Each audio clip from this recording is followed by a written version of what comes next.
If you all know this or not, I am very happy to be here. And also scared to death. Could you imagine having to be the guy that went in for Michael Jordan when he got injured? That's how it feels having to take Pastor Mitch's spot when it comes to preaching. I've been preparing this message on reconciliation through the cross for 5-6 weeks now. This past week, I ended up at a youth pastors conference. They had an extra ticket, so I went and hung out with our youth ministers for a week in Nashville. Now, I've been working on this message since March, and I already knew that I was going to begin by talking about reconciliation through talking about what happened after the Rwandan genocide in 1994. If you're not familiar, 1 million people were killed in that genocide. And we're talking siblings killing one another, parents killing their children. It was unbelievable. And then what the country went through to get to a place of reconciliation was amazing. So I have this story I'm going to share with you. But it was confirmation this past week. I was in Nashville, and a young guy came up to the stage to talk about Operation Christmas Child. And he was giving his story, and he said, I watched my neighbor kill my uncle and my grandmother right in front of me in Rwanda. I said, wow. I was already planning on sharing that, and here I am. I'm standing face to face with someone that had lived it. And he said he watched through the window as a small child as his neighbor tortured his grandmother.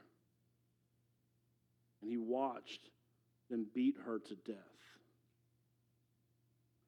He later gets a chance to go back to Rwanda after he had been adopted by a family in the United States. When he goes back to deliver Christmas gifts to one of the orphanages there through Operation Christmas Child, he asked, hey, can you get me into the prison? I want to go and meet the man who killed my family. Do you have that picture? This is Alex in the prison, shaking hands with the man who brutally murdered his grandmother before his very eyes. It's unbelievable. There was another story, just like Alex's, that I had planned on sharing of a man named John Baptiste, who John Baptiste's neighbor was named Epaphrodite, killed his whole family in front of him as well. What happened was there were so many perpetrators in Rwanda as they were trying to figure out, now that the genocide is over, how do we bring everybody back together? How do we reconcile our country? There were so many perpetrators that they actually had to set up these little judicial systems that they're called gachachas. So they were like local judges. There were so many people that had to stand trial for what they had done. They had to set up these little local jurisdictions that people would go through. And Epaphrodite went through that, served his time, and got to come back into the community. And he ended up living right next to John Baptiste. Now, when he comes back into the community, naturally, John Baptiste is a little skeptical, but over time he can tell something's really happened in this man's life. And now the two live side by side, share meals together, and are part of each other's life. What an unbelievable sign of grace. This is a picture of reconciliation. See, Epaphrodite, because of what he did, should have found himself outside of the community. Should have found himself bound up, not welcomed, held at arm's length. No, you're not welcome here. But because of forgiveness, because of reconciliation, he was welcomed back into the community. Now, when I tell that story, I know good church people, we so badly, when I hear about John Baptiste and the great reconciliation that he had with Epaphrodite, we want to tell ourselves that we are John Baptiste. That we're the one that welcomes back. We're the one that forgives. We're the one with the generous heart. But the truth of the matter is, each and every one of us starts out as Epaphrodite, as the guilty one that God should have kept out of the community, that God should have held at arm's length, that God should have looked at and said, no, because of what you have done, you are not welcome here. And yet, for some reason, he has not seen fit to do that, but welcomes us in through reconciliation. And that means of reconciliation back to God, into the family of God, was through the cross. So though we start as Epaphrodite, that's not where we finish. We are looking at the cross this week through the lens of the Apostle Paul. And if anyone understood reconciliation because of the cross, it was Paul, who was a murderer, who was completely his mind made up. I'm going to go and stomp out this Jesus movement if it's the last thing that I do. He's imprisoning Christians, and then he has an encounter with the risen Lord that changes his life, his whole trajectory. If anyone got reconciliation, if anyone should have been held outside the community, if anyone should have, it should have been Paul. And I know some of them had some issues at first. Whoa, can we trust this guy? But reconciliation through the cross welcomed him into the family of God as well. I'm in Ephesians chapter 2, beginning in verse 11. If you have this is the words of the Apostle Paul. He says, don't forget that you Gentiles used to be outsiders. You were called uncircumcised heathens by the Jews who were proud of their circumcision, even though it affected only their bodies and not their hearts. In those days you were living apart from Christ. You were excluded from citizenship among the people of Israel, and you did not know the covenant promises that God had made to them. You lived in this world without God and without hope. Paul says, you used to be far from God. He's talking to the Gentiles, but we can also say that this still applies to us as well if we're far from God. That we too were distant, outside the promises and without hope. We have to find our starting point, because there's a reason why verse 11 starts with don't forget. There's a reason. And it's because some of us, we've been saved so long that we have forgotten where we came from. Some of us have forgotten how broken, how messed up. And so it's easy for us to go and look down our nose and look at those that struggle, that are still far from God, and act as if they are less than, because you forgot where you came from. You forgot that you used to be outside. That's why he says don't forget, because we have a tendency to forget. And don't miss the fact that Ephesians 2:11 and the following passages, the whole backdrop of that is the amazing passage in the first part of Ephesians chapter 2, where it says, for it's by grace that you've been saved, and it's not anything that you have done. So why is it that after we've been saved for a while, we start to act like it's because of something that we've done? And so we look at those that are far from God and go, I always tell my church, I said, it is so shocking to me why Christians are shocked at the fact that sinners sin. Because isn't that what you did? Of course it is. Of course it is. Now, Paul says those good religious Jews, they had a nickname for those that were far from God. Said that we used to call them uncircumcised heathens. I don't know if you see this or not, but the nickname that they give the Gentiles gives away what the hope of the Jews was in. Said they're uncircumcised. And so they're standing with God in something external. You can see what their hope and their trust is. It's external. They're going, see, we are the ones that are close to God, and it has to do with this. So they would hold the uncircumcised at arm's length and say, sorry, you're not welcome into the family of God because of these external situations. And I'll just be honest, I think there's modern day circumcision in the church.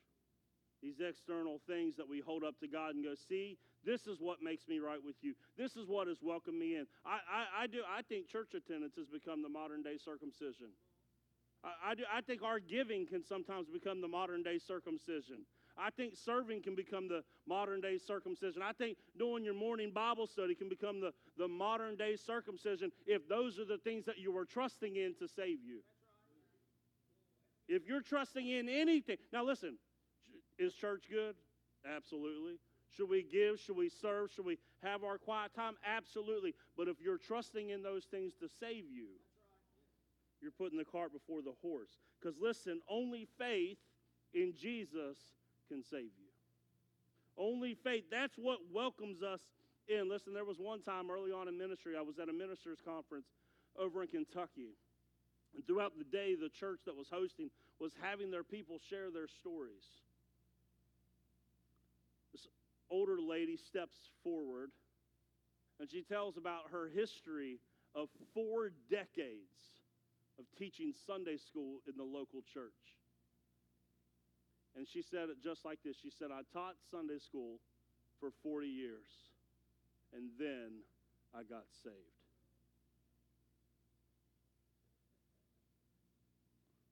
In church that long, never once affected by the true gospel message, trusting in her service, trusting in her church attendance to reconcile her to God. But only faith in Jesus can change us and reconcile us to God. And now what Paul says here is those that were far from God, they have a problem, and the problem is that they are left with no hope. I bet if you looked at the person that you turn your nose up at, that's far from God, if you realize that their biggest issue was not the sin that they were dealing with, but the fact that they are living with no hope, that it might turn your heart towards them. Now, if this passage ended in verse 12, it's bad news. You're far from God. You have no hope. But thank God, there's verse 13. Verse 13 says this, but now you have been united with Christ Jesus. Once you were far away from God, but now you have been brought near to him through the blood of Jesus. Is there anybody in here tonight that has but now faith? That it really looked bad at one time, but now God has done something on your behalf that you could never do for yourself. And so things can be different. What that but now does is it supplies the hope that you didn't have in verses 11 and 12. It supplies the means by which we can be reconciled back to God. And in this verse 13, he just doesn't say that you're brought near. He says that you're united with Christ. United. And how so are we united with Christ? He says, through the blood of Jesus. Not through your church attendance, not through your Bible study are you made right with God and do you find hope. Through the blood of Jesus and through the blood of Jesus alone are you reconciled to Christ. It was through the blood that God comes to be with his people. See, we see a foreshadowing of this whole idea that through the blood God reconciles people to himself because his plan was always for him to be with you. I don't know if you've ever noticed this or not, but I try to teach this to my church, that if you ever want to know what any book is about, you look at the beginning, you look at the end, it'll tell you what you should find in the middle. And if in this Bible, if you look at the beginning, it starts with God dwelling among his creation. And if you get to the end of it, you once again, in Revelation 21, then I saw a new heaven and a new earth. God once again dwelling among his creation and with his people. What's the whole point of the story? That God is going to do anything that he must, including a cross, to come and be with you.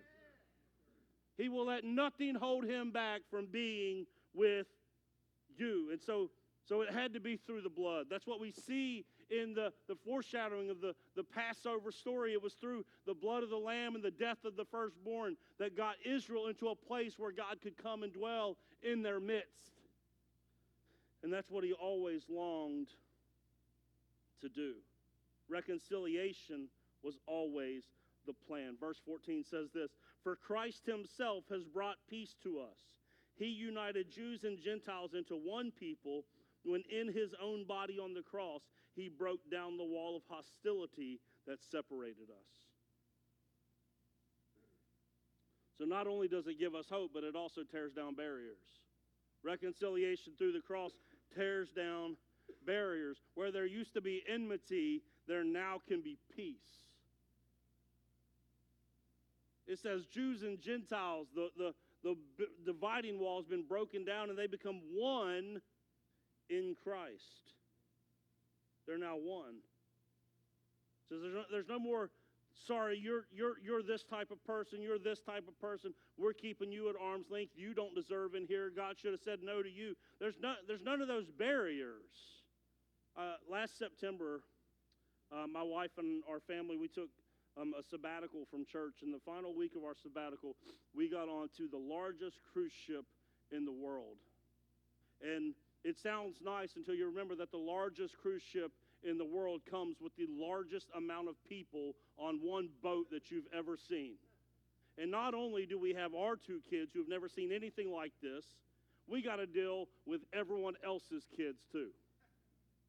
You couldn't go to a pool without getting splashed in the head, like in the face, by someone else's kids.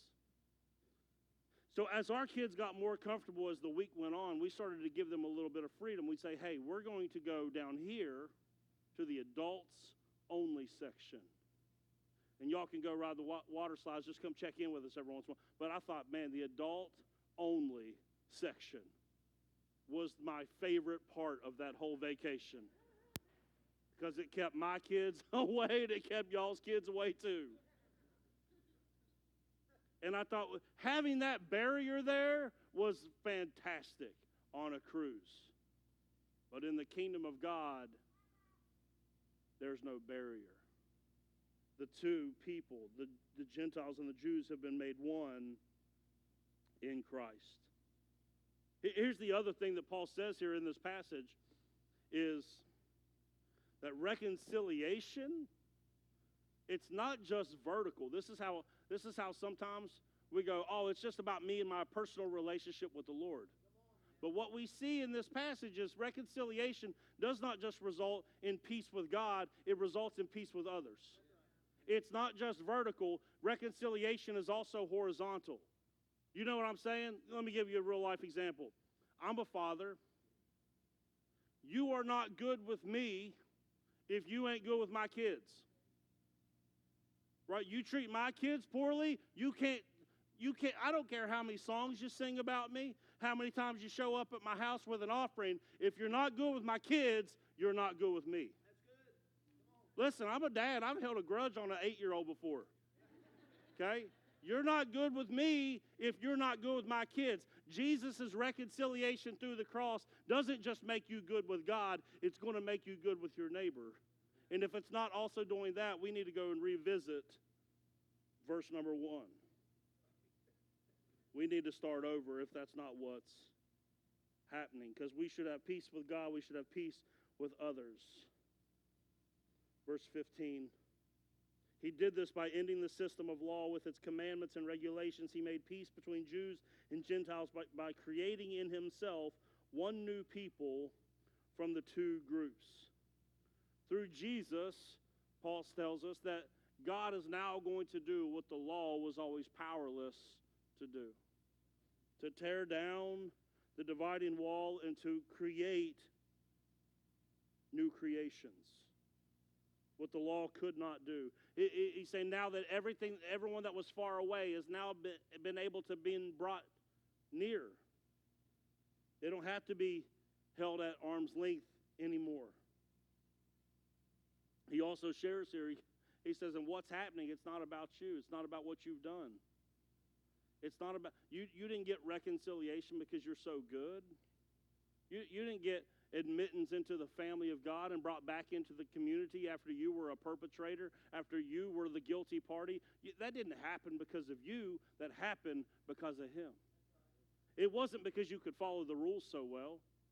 It wasn't because you checked every box. It's all because Jesus went to the cross and did for you and I what we could not do for ourselves. So peace is available through Christ, not because of your performance. Verse 16 says this, together as one body, Christ reconciled both groups to God by the means of his death on the cross, and our hostility towards each other was put to death. I get this picture that Paul's saying that because of what Jesus did on the cross, people that had nothing in common could now become part of one family. And I thought, how amazing is that? It's kind of, if you want to see a picture of it, I think it's what's happening tonight. Right? My guess is if we sat down, we start talking Bible, I've got some differences and y'all got some differences. But because we can all come in under the banner of Jesus, we can sit in here and lift that name up high, and we can talk about all the other stuff till Jesus comes again, but it does not divide. It does not divide. We don't have a lot in common, but we've come together tonight under the banner of Jesus. See, unity in the church was never about uniformity. It was not just if you only believe my theological convictions and I have to. No. It was never about that. It was because the dividing wall was torn down. There's to be no differences, to be no divisions, even though there will be differences, no division in Jesus' church. Verse 17 says this, he brought this good news of peace to you Gentiles who were far from him, and peace to the Jews who were near. Now all of us can come to the Father through the same Holy Spirit because of what Christ has done for us. Here's the final thing I want you to know. Reconciliation through the cross, there's one other benefit. Yes, you get hope. Yes, you get transformation, but you also get access. What reconciliation, what it does. See, John Baptist did not have to welcome Epaphroditus back into his life. But because of reconciliation, the one that should have been kept outside now has access to get back on the inside. He no longer has to be held at arm's length. When we have peace, we have access to the Father. In high school, now listen, I didn't get saved till I was 23 years old. So I have a BC time of my life, I like to tell people.